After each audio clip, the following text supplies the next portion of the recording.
Welcome back to the PFF NFL show, everybody. I'm Trevor Sickman. That is Seth Galina. It's week 14. Well, now it's week 15 in the NFL, but we're taking a look at week 14 here for the quarterback showcase, and we're going to talk about a couple of quarterback situations that are getting very interesting with 4 weeks left in the NFL season. We're going to talk about Kirk Cousins, and now that the Tampa Bay Buccaneers are now in first place of that division, is it time to maybe make a change to the guy that you drafted in the top 10 this past draft? We're going to talk about Sam Darnold, how incredible his year has been for the Minnesota Vikings. So incredible that perhaps he's not going anywhere, or if he is going somewhere, what teams could be interested in Sam Darnold to obviously proving that he is a playoff caliber quarterback now here in the NFL. A little bit of a journey to get there for him, but now here we are. We're also going to talk about Aaron Rodgers. Again, we've got 4 games left. Is the decision already made on Aaron Rodgers? Are we sticking with him for the Jets next year? Because it sounds like he wants to stick around. Should they even entertain that? Or should they just move on completely, say, hey, this didn't work out. Thanks for all the effort, whatever. We're moving on. We're going to get to the bottom of all of those questions. Seth, how you doing, my friend? I'm good. We were talking about this before the podcast started, but I was curious what your guilty pleasure kind of spending experience is. If that makes sense. So for me, this is I'm not the only one. I'm far from the only one. But especially as the weather's gotten worse and worse, well, not worse and worse, just colder and colder. I just order a lot more food, which I everyone does this, but that was the first thing that popped into my head. I did it last night before the Monday night game. I'm just getting so tired of making my own food, man. So that is where I spend. Hold on, the winter does that allowance. To you. The winter does that to you. The winter makes you not want to cook food. Oh my God, yeah. Because it's cold. Eventually I'll start, putting the heat up a bit more. I actually have my fireplace on right now behind me, but I just I'm working. We're in the doldrums of the NFL season where you're in this netherworld between the regular season and the playoffs starting, where it's we know, especially in the AFC, we're pretty clear, and even the NFC too, we're pretty clear in the playoff picture. So I'm doing this job, and it's a great job, and I love it. But I get to the point where I'm like, all right, I don't have the energy anymore. I need a dopamine hit, and the dopamine hit is food. Chicken wings. Yeah, dude. From Uber Eats. Oh man, I am right there with you. Honestly, that's probably my guilty pleasure. Is literally just chicken wings. That I think yes.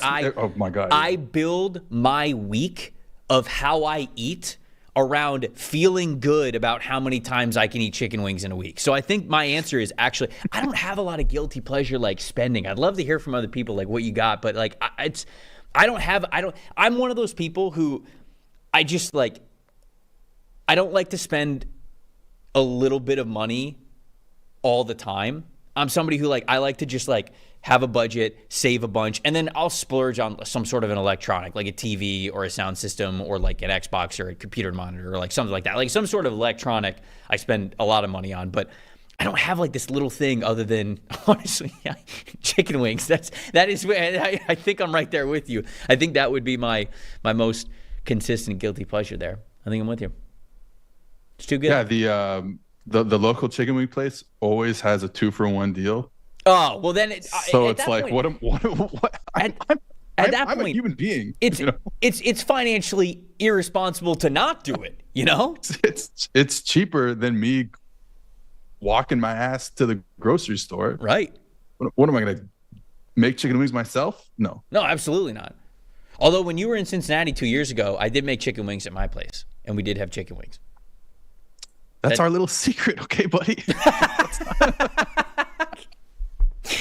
Nothing secret about it. I got a wing recipe that I'm proud of, brother. I got to make sure people know I'm out here air frying these bad boys to perfection. I'm trying to save my wallet here. I'm trying to be a little less guilty pleasured. No, that wasn't right. Okay, let's get into quarterbacks here. Wait. Yep. One more question. Yeah. You're traveling a lot this season. Yes. You have an airport fast food type of situation, or are you trying to so now when I travel now, I'm a smoothie guy, trying my best, because I know once you get into travel mode, you're thinking nothing matters, calories don't matter, nothing matters anymore. But I'm like trying my best to be like a smoothie guy whenever I can, like a healthy smoothie guy. But do you have a fast food go-to when you're traveling? So if I'm trying to give you a healthy-ish answer, if there's a acai bowl or smoothie place, I love a good acai bowl. Now, like acai also has a lot of sugar, so it's not really healthy, but I think like it's got like half a cut up banana on it. So I go like, oh, this is healthy. I'm good to go. A little bit of granola. We're good. 3 blueberries. We're fine. I can, make up for all the sins of everything that I've eaten for the last 3 days. So I feel like acai bowl is where I'm going to. But if I'm going to be honest with you, going back to the guilty pleasure airport food, Panda Express. Panda Express is my go-to airport fast food. It's so I love it. I love it. Absolutely love it. I've never had actually never had Panda Express anywhere, airport or not. How is that possible? We don't have Panda Expresses here. They haven't gotten up to the Great White North. Conquered this my location. All right, next time you're flying stateside, you need to find wherever the Panda Express is in the next airport. Now I'm hyping it up too much, but maybe I'm not, honestly. It's phenomenal. I love a good airport Chinese food. In fact, maybe I'll get it today because there's going to be one in the airport that I'm flying to later today. So, you know what? Maybe you've inspired me. You've inspired me to once again get it. And I'm going to take a picture. I'm going to send it to you, and I'm going to be like, you know what? You're missing out. More for me. I'm glad we had this breakthrough. And, well, that's our podcast, ladies and gentlemen. Thanks so much for watching the Guilty Pleasure Podcast with Seth Galina and Trevor Sikkema. Atlanta Falcons, Kirk Cousins. What are we doing here with the quarterback position? Okay, this game was a lot closer than I will say the final score when they played the Minnesota Vikings. The final score was 42-21. It was 21-21 going into the fourth quarter, and then the Vikings just ran away with it. 2 more interceptions for Kirk Cousins.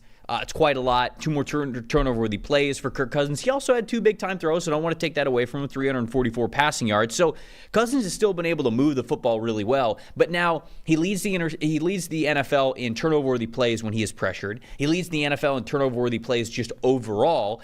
And it sort of begs the question now with the Buccaneers in first place of the Atlanta Falcons and 1 game clear of them, because remember, the Falcons have that tiebreaker. So they could still end up winning this division because they've got a pretty easy schedule down the stretch. I understand that. But we've heard the rumblings.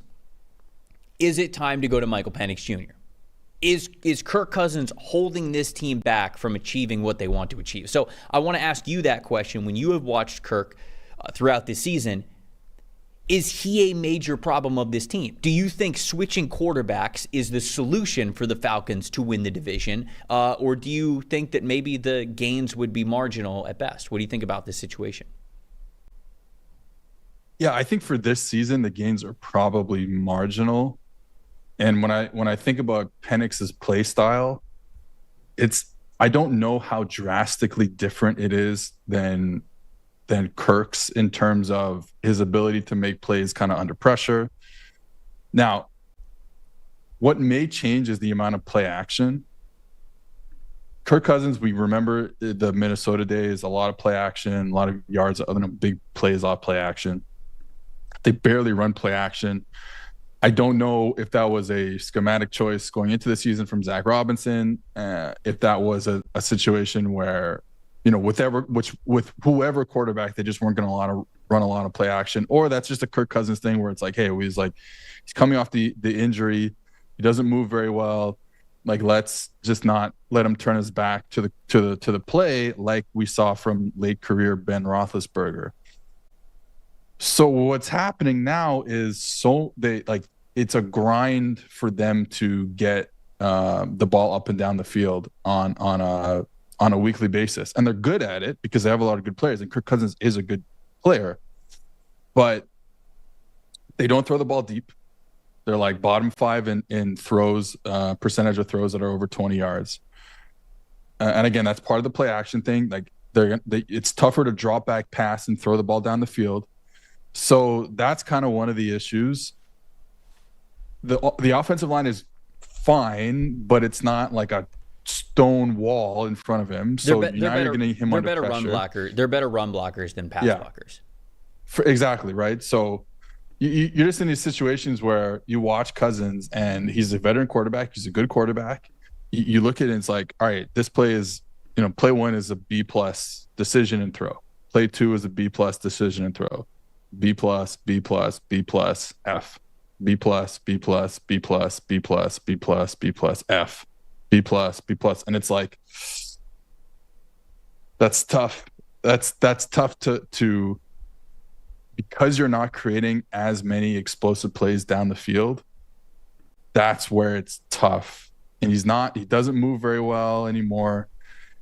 He makes, like I said, he makes a lot of good decisions. He does have good arm strength. It's just like, there's not enough, just not enough, I think, where you can make up for the bad plays that have been creeping up more and more and more these past few weeks. So I think that's sort of the question, right? Is when you look at Penix and what he was able to do at Washington. Now, I want to be very clear here. If Penix were to come into this lineup for the last 4 weeks of the season, yes, what he was able to do at Washington was really push the ball deep down the field. They had a very explosive offense with Rome Odunze and Jalen Polk and Jalen McMillan. So he is much more proficient in pushing the ball deep down the field and getting those explosive plays in the pass game. But he is still a rookie, right? And so I think that you have to remember that as well, is with Penix coming in and being a full-time starter, sure, he might be able to just hit the ground running and look like the Washington Michael Penix, but that is no guarantee. It might take, 2-3 games for him to really get his feet wet, and then all of a sudden you got like one game left in the season. You're in a divisional race right now, so it's tempting because of the lack of explosive plays. But, there's a couple of different ways that you could look at it.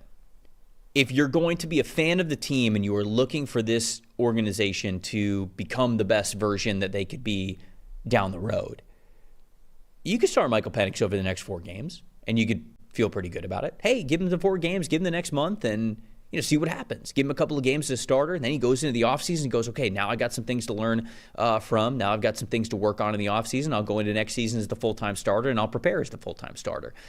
But to your point about all the B pluses from Kirk Cousins, I don't think the team is going to operate like that. I really don't.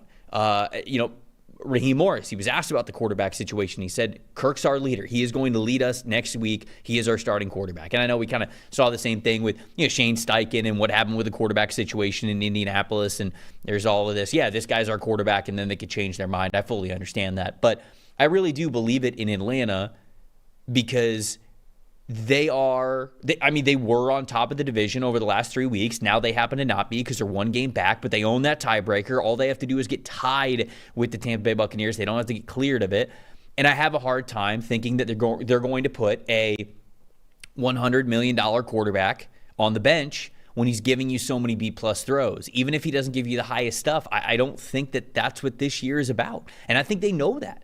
I think they know that with the defensive line not playing as well as it needs. Now it's played better lately, but the defense as a whole and the defensive line in particular in Atlanta. I mean, if Atlanta gets matched up against somebody in the playoffs, whatever team they're facing is not necessarily going to be afraid of them. It's not going to be the easiest game in the world. I'm not trying to say that, but if Atlanta makes it into the playoffs, they're going to be viewed as the weakest team in the NFC, no question about it. And so is that worth sort of benching that guy that you've got all this guaranteed money to, or do you feel better as an organization saying, hey, we gave Kirk Cousins the whole year, the whole first year, now going into the offseason, it's going to be more of an open competition, and if Penix wins it over the summer and he's the starting quarterback next year, then so be it. I think that's much more of a realistic path, but I guess my question back to you is if they're lacking explosives, and Penix was exactly that in college, do you feel good about starting him thinking that you're going to get that right away? Or do you think, no, just because that's what he was at Washington doesn't mean that that's what we're going to get from him in Atlanta right out of the gate? Yeah, that's kind of where I am with that, where it's like, okay, yeah, he threw the ball down the field in college. Like a lot of guys throw the ball down the field in college. It's a lot harder to do it in the NFL, a lot less opportunities and a lot tighter coverage. So that is where it's like, I don't know if that is a thing that carries from a carries with a quarterback from college to pro is like deep ball accuracy. I'm not even sure it carries with a quarterback from year to year. So that's where the issue is. Like I think if we're talking about like Cousins having some of these issues as the pocket kind of collapses and gets tighter and tighter, I think Penix could give you some ability with arm strength in those tight pockets. Now, Kirk for how we think about Kirk Cousins, he has a stronger arm than I think we give him credit for generally. But yeah, but Penix probably in like a tighter situation can probably handle that better. But in terms of movement, like we talked about before, like that's not Penix's game either. You know, we're coming off 2 ACLs or 2 leg injuries. One was ACL. So like, are we getting a guy who's going to move around and beat the pass rush that way and create plays down the field? No, I don't think so. Maybe maybe that's what he's going to become. I don't know, but it wasn't what he was at the end of his career at college. So I don't know if there's that much of a difference. And then, like you said, with the B+ stuff, it's like we're going to get a lot of C plays now, like and Fs. Because he's a rookie quarterback. You're saying from like Penix. You're saying from Penix, like if from Penix, like from Penix. Yeah, there's going to be some A+ throws because he has a strong arm. He can stand in the pocket. He's a big guy. Does all that stuff. So you're going to get the A+ stuff, which maybe you haven't gotten as much from Kirk Cousins, but you're not going to get the consistent amount of, like I said, B to B+ throws and like or plays all encompassingly. You're getting a lot of C's and C- along with the F's because he's going to make some poor decisions as a rookie. So that, I don't know, it's just like not I don't think it's the way to go. I also think like it's tough. Like the defense it's not good. I mean, they played well against the Chargers, which was surprising. And then just following that up with getting absolutely obliterated by the Vikings. And it's like, you're in these bad situations all the time. You're down in games. You're having to score a lot. Like that, you're gonna let Penix throw the ball like 35 times a game. Like that's tough. Well, like I was saying at the top, you know, I think that the score doesn't necessarily indicate like how the Falcons played all games. So I actually think they've been playing better defense over the last month, I will say. Yeah, but the pass rush, like you said, seems to have come alive a bit. Right. Right. Took them long enough, and now they're losing games, but it took them long enough. Right.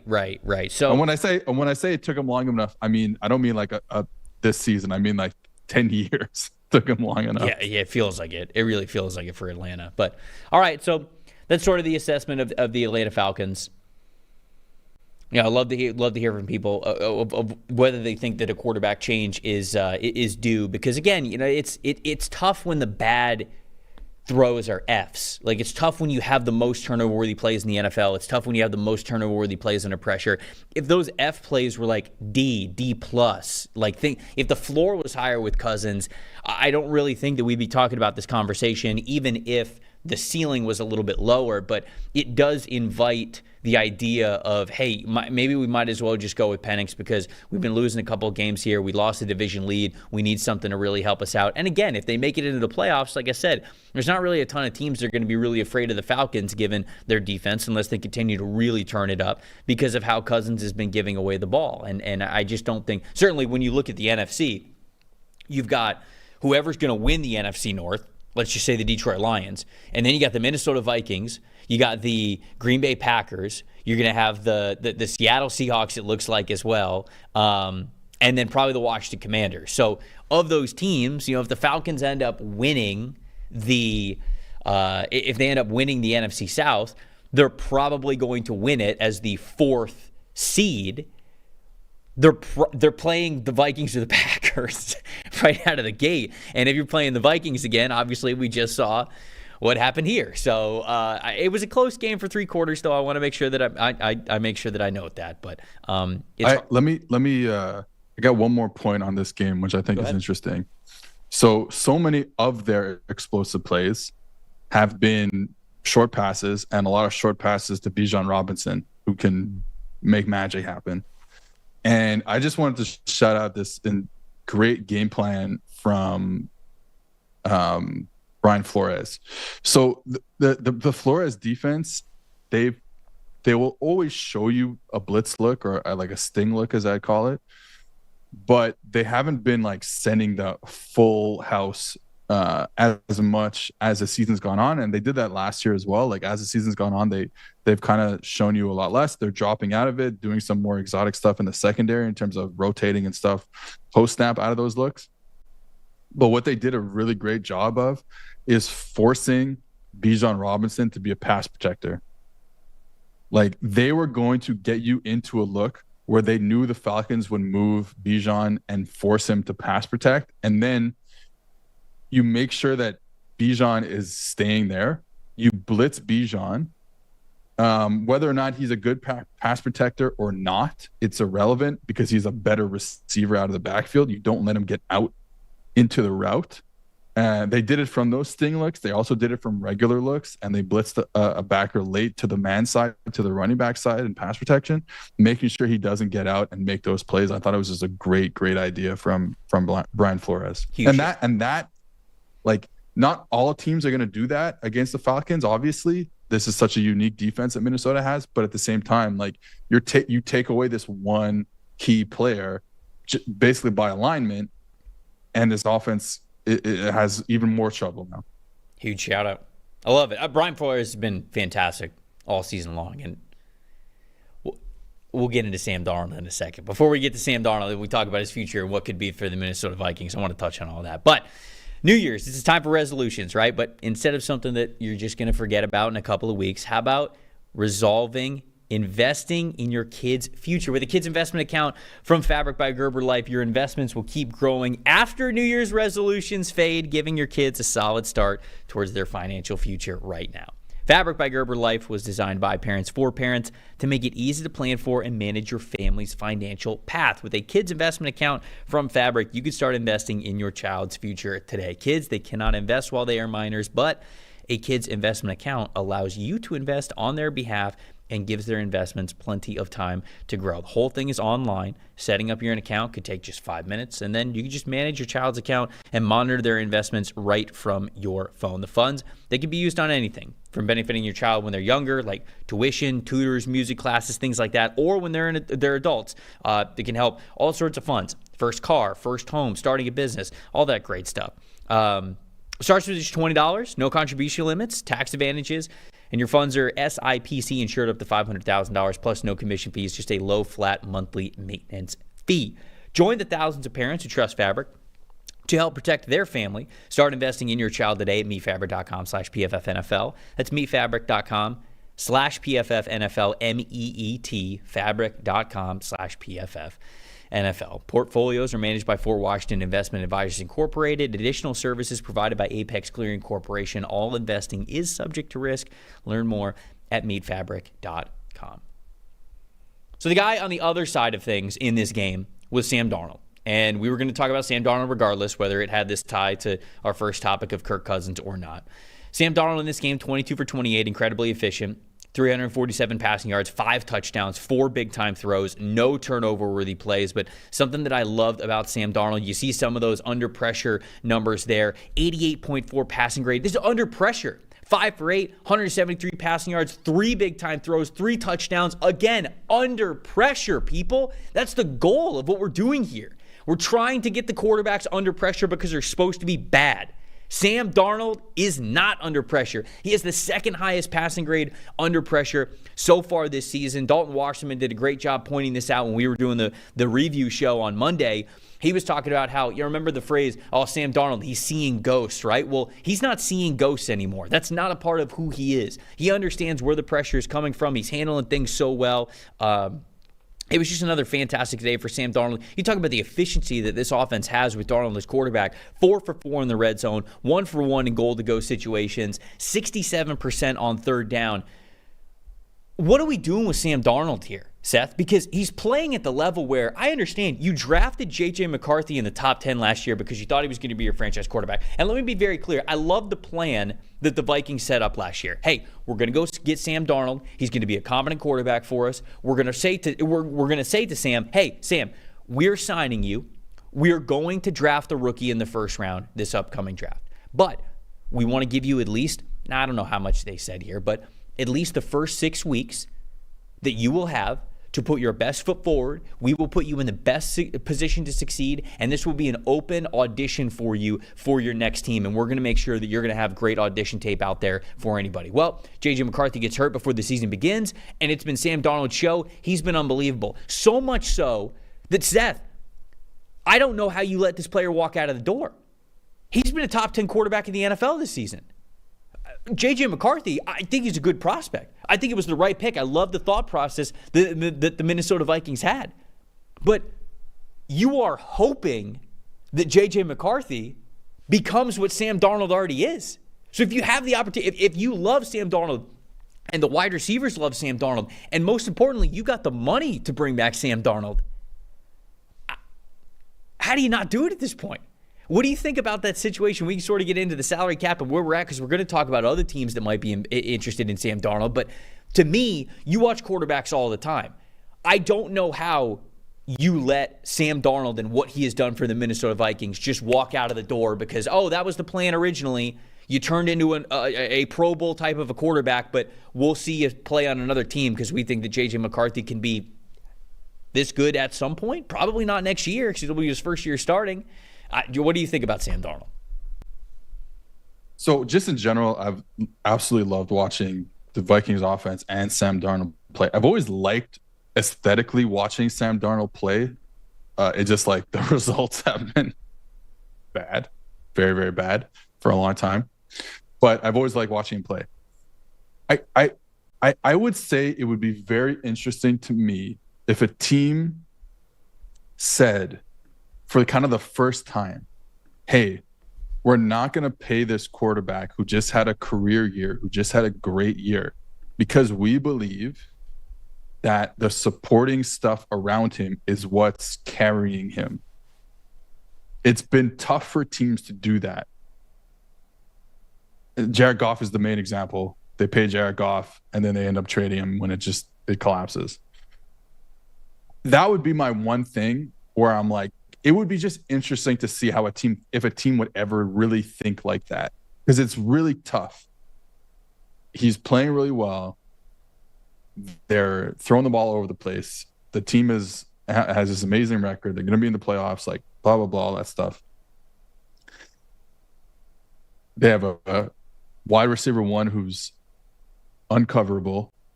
They have a wide receiver 2 who's really good as well. They have a tight end who's really good. They have 2 tackles who are really, really good. Cam Robinson has come in to replace one of their really, really good tackles and has been above average.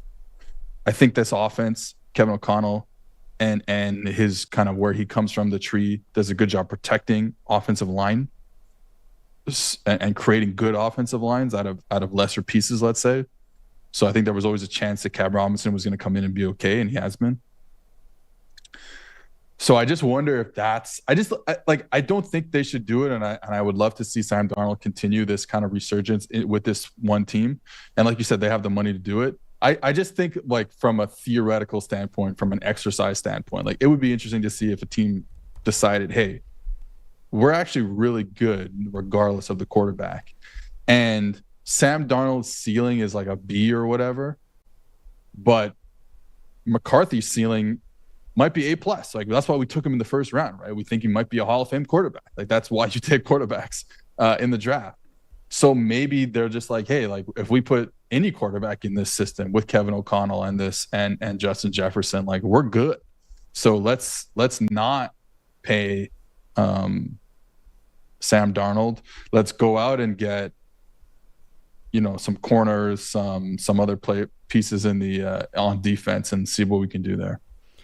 It's interesting because you look at the effective cap space, the projected effective cap space, which on Over the Cap, what they do with effective cap space is they basically incorporate, okay, what would it take for you to get to a 53-man roster? What would it take for you to sign your rookie class with how many draft picks that you have right now? And the Vikings actually have the 5th most effective cap space in the NFL for next season. The teams that are ahead of them, the Patriots have over $100 million. It's insane. The Cardinals have $91 million. The Raiders then have 89. Then it's the Commanders with 79. And then it's the Vikings right after them. So the only team that has more effective cap space money to really spend that would be interested in Sam Darnold, that would go after Sam Darnold, is the Las Vegas Raiders. Is Sam Darnold going to the Raiders? No. Like, Sam Darnold is not going to Las Vegas Raiders. It's a terrible situation right now. They have way too many issues. I don't think the offensive line's as bad as other parts of the team, but it's just not a good football team. So if they want to pay him crazy amounts of money, sure, I guess you'd entertain it, but I don't think Sam Darnold's going to the Raiders. So then you go a little bit further, okay? After that, Bears, no. Chargers, no. Lions, no. Bengals, no. Packers, no. Broncos, no. Rams, no. Titans at 46 effective cap space, could be interested there. I could definitely see that. Steelers, could also see them interested. Giants could see them interested. They're right around 41 and 40 effective cap space. But for the way that Sam Darnold is playing, I think a lot of people looked at this maybe the first half of the season and said, hey, Sam Darnold's playing well enough to where, he could get the Baker Mayfield contract, which 3 years, $100 million. This was Baker Mayfield signed last offseason. You got to hike that up now. Sam Darnold's going to get more money than Baker Mayfield. So it's going to be a little bit more money than that anyways. So you're talking about something that's probably close to right around that $40 million a year range. So sure, you can get flexible with the cap, but I think that the Vikings are not only right in there, but could be a more favorable location to be able to give Sam Darnold the contract that he wants. Now, they've got a couple of players that they need to sign this free agency period. Cam Bynum is one of them. Aaron Jones is one of them.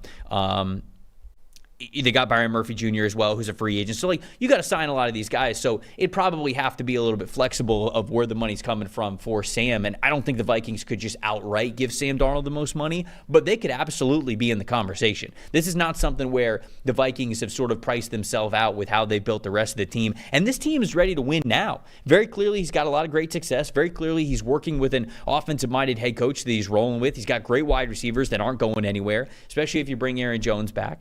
You got your offense set, and you get Christian Darrisaw back next year. You don't have to re-sign Cam Robinson. So it's just hard for me to find a reality where Sam Darnold prefers another location. And I do agree with you that it would be fascinating to see how much the quarterback versus team and surrounding would go into it. But maybe the Steelers, if the Steelers are totally out on Russell Wilson. Titans, why would you sign with the Titans over the Vikings if all things are equal? Kind of the same thing with the Giants. I guess it depends maybe who's going to be the head coach of the Giants, if it's going to be Brian Daboll or somebody else. But I am getting to the point, because you got to think about this too.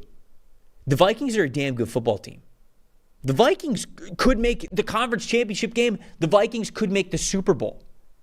If that happens, if you get to the conference championship game or Super Bowl, I don't know if you can actually look at this situation and say to yourself, hey, we think that it's the surrounding cast and not you. I don't think you can. If the Vikings make it to the conference championship game of the Super Bowl, I don't know if you have a choice at that point. You do, but you know what I'm saying. You basically have to re-sign him, because think of the unreal pressure that is then on J.J. McCarthy's shoulders as a first-time starter next year, because the roster is also set up to win right now, very clearly.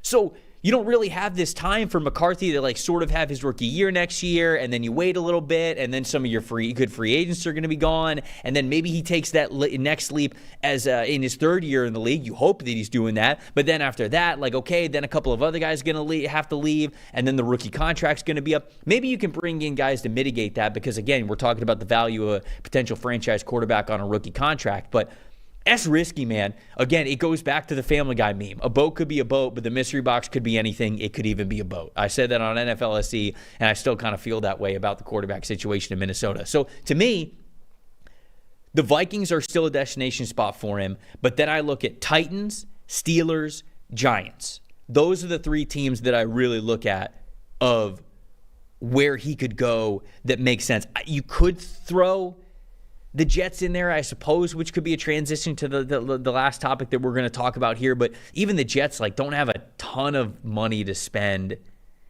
And why would Sam Darnold go back to the place that he was drafted to and then gave up on him? I'm out on the Jets being an option, even though it would make sense because they could potentially need a quarterback. I think it's the Steelers, the Titans, and the Giants are the most likely spots outside of Minnesota. But I'm going to be honest with you, Seth.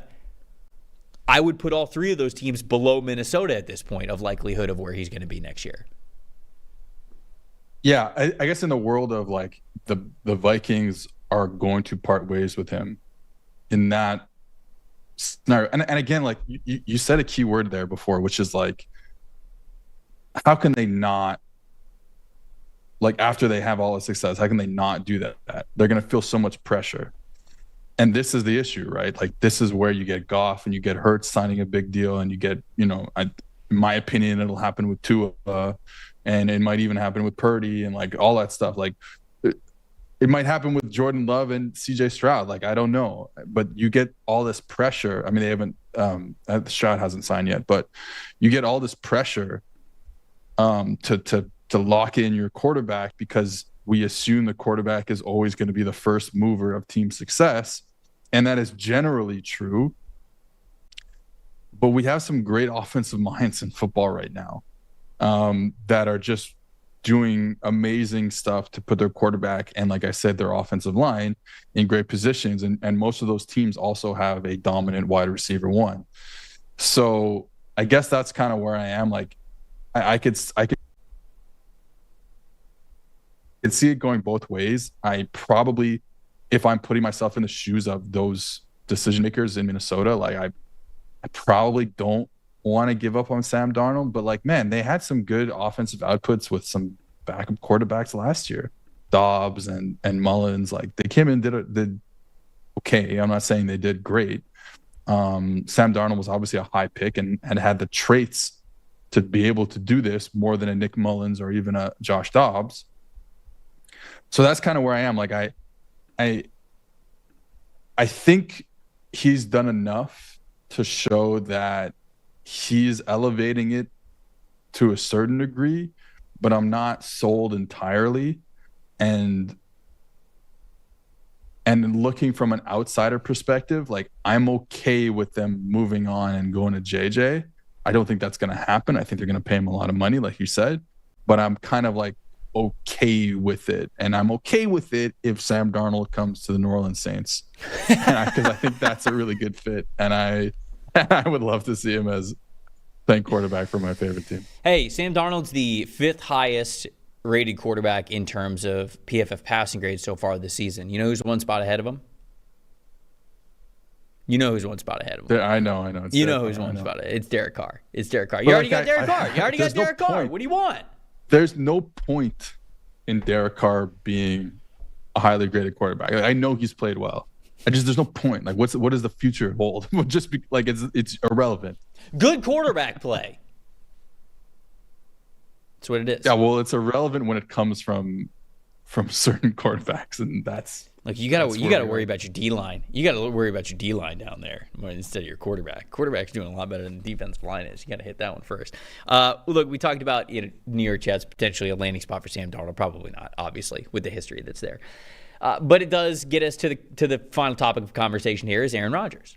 And there's been a lot of back and forth with the coaching changes, the general manager changes, everything that's happened in New York this year. Just an unbelievably disappointing season there for them.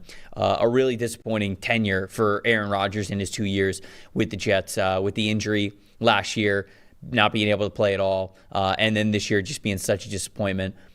They do a lot of things, to go all in, drafting Olu Fashanu, drafting Malachi Corley, going and trading for Devontae Adams, just like a lot of things, a lot of offensive picks to make this offense a lot better, because the whole talk the last 2 years was, hey, if you even get this offense to average, the defense is going to do their part of things to get you into the playoffs. And this year, the defense has taken a big step back, and the offense just has not been good enough. It's looked very difficult at times.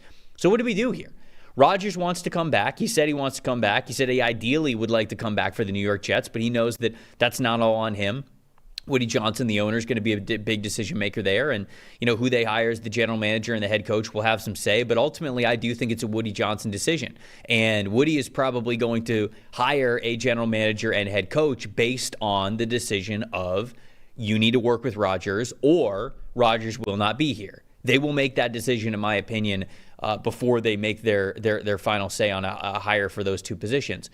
What do you think? How has Rodgers played this season? Does he look good enough? Has he, come along towards the end of the season well enough to where you'd go, I'd still work with him? Because, speaking of PFF passing grade, he's 11th right now. He's got the 11th highest PFF passing grade. He's got 21 big-time throws. He's got 10 turnover-worthy plays. And so it's not terrible. We see some stats there against the Dolphins. Now, the Dolphins' secondary struggled, but almost 340 passing yards, 80.9 passing grade. He had the big-time throw, really high adjusted completion percentage. And so, he certainly played well this past week, but just what do you think about Aaron Rodgers overall? Do you give it one more go? We don't even necessarily have to talk about the contract and the dead money part of it.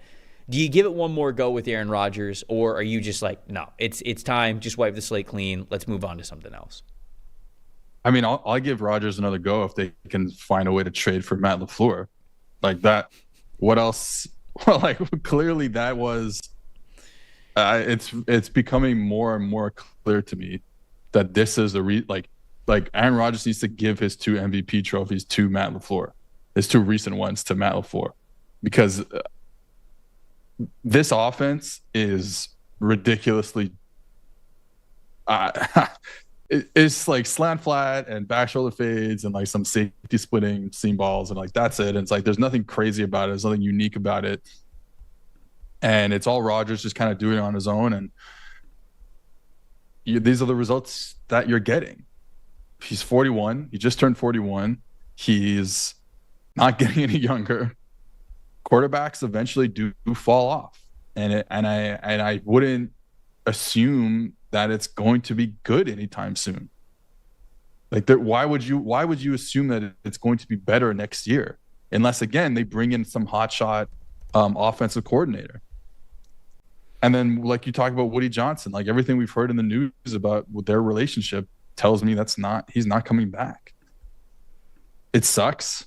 Like, I was excited for Jets fans because it has been a long time since they've been relevant. 14 years since they made the playoffs. I think in their history they've won the division like twice, I think 2 or 3 times. And one of them was with like Joe Namath. So like was happy for them. Was happy to get on the bandwagon when they had that one drive against the 49ers that they all called was like the future of the Jets, the drive, quote unquote. Mm-hmm. Was excited for them, but at the same time, like this offense is just too Rodgers centric, and it's not good. And why would it be better? Like, I just don't understand why it would be better. It might be better. More chemistry with Garrett Wilson. He already has chemistry with Devontae Adams.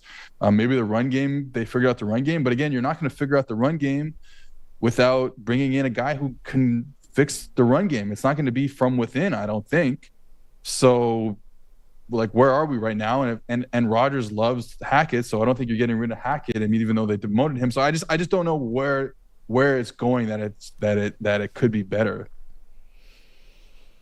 The difficulty of the offense is the part that's tough for me, and I'd be tempted. I would be tempted to run it back with Rodgers because I don't know what other options are out there. You sort of have a team that's in a little bit of a win now window, and I know that Jets fans probably rolling their eyes at me, but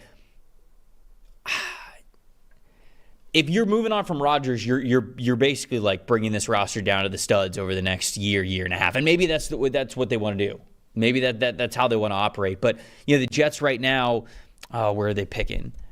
Picking 7th right now. Yeah. I was going to say it's not in the top 5, and it's not like it's a good quarterback class. If it was a good quarterback class, I think that we're having a different conversation here. But if they're picking at 7, I don't. They're 3-10, so they're right there with even the Carolina Panthers, who are picking 4th. But they're not really winning the strength of schedule because they're going to have a much higher strength of schedule just because they played a lot of primetime games this year. So they're not really going to be on the higher end of any tiebreaker for a draft pick. Cam Ward, Shadur Sanders, like even those guys who we think are maybe going to be top 5 picks to the Giants or the Raiders as things currently stand today.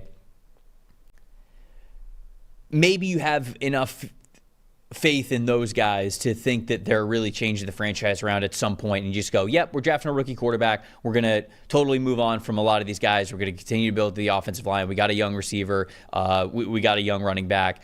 We've got some good young defensive pieces, and we're just going to build around them, and we're just going to move on from a lot of veterans. Maybe they are at this point because I guess if you run it back next year, do you think the roster's good enough to make a deep postseason run? Maybe that's not the case anymore. It's hard, though. It's hard for me to give up on this current regime right now. Or I should say the current roster structure, because not the regime. The regime's already gone. It's hard for me to give up on the Jets roster construction because even though it's been really disappointing in a lot of ways, I don't think they're like terrible players all the way around. I really don't. I still think that they've got some good players. I still think they can compete in the AFC. But it just does. You have to be so sure that the offense is going to look so much better. And again, it's getting hard to think that that's going to exist outside of Matt LaFleur. That's the part that I think really is the hang up here for me with Rodgers is the Matt LaFleur part. And if you don't, just to kind of like wrap it up here, I guess like one more thing, like if you don't believe that there's a offensive coordinator out there that's going to have that sort of effect, not quite Matt LaFleur because he's obviously phenomenal, but like if there's not a guy who is like that for them, then I think I would say I would move on as well. But do you think that that's even possible, or it's just like no, we're not finding a guy like that, so move on? Well, the issue is whoever you bring in is going to be in his first year with Aaron Rodgers. Like that is going to take time because they're both going to have very hardened opinions about what the football offense should look like, and it took a year. And they were good the first year together in Green Bay, and then made the playoffs, lost to San Fran, I believe. But like the first year is not going to look good because they're going to try and they're going to be battling with each other, and then you're talking about a 43-year-old quarterback. Yeah, it just doesn't make sense to me. Yeah. It sucks. Like it sucks to go back to the drawing board when you thought this was the way, and maybe there is another great year of Aaron Rodgers. I don't know. It just doesn't seem likely. There's less faith on this roster than I certainly had at the beginning of the season when I thought they could have been a fringe playoff team. And I think that's really where I'm at. Because DJ Reed's a free agent, so you might be losing DJ Reed. Obviously you trade for Devontae Adams. Devontae Adams could be here next year. You still got Garrett Wilson. Olu Fashanu could start for you with Tyron Smith being not playing as well as you wanted him to. So I think the offensive line is fine. I think the offense can be fine, but you're right. I think that chemistry is going to be tough to replicate. So we'd love to hear from Jets fans. Your thoughts on Aaron Rodgers. Do you think there's another realistic quarterback option out there that could make sense for this team that is better than running it back with Aaron Rodgers? Maybe they're just totally sick of Aaron Rodgers. And again, maybe Woody Johnson is there as well. I think that the answer to that question is going to be the focal point of the general manager and head coach that we hire. So I don't think we will have to wait long to get that answer. Appreciate everybody watching and listening to another episode of the Quarterback Showcase. We will be back with you once again, same time next week for Week 15. For Seth Galina, I'm Trevor Sikkema saying enjoy the weekend. We'll see you guys next week.